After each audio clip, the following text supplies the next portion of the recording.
Ito na yung pagkain nyo. Gutom na yung mga alaga ko. Ha?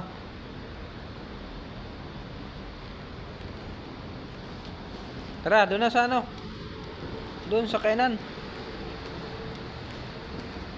Gi, tara doon. Bilis.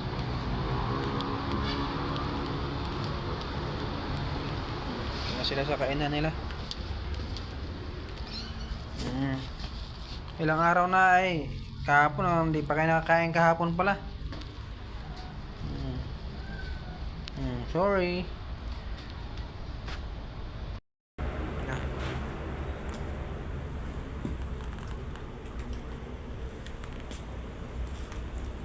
Kain na.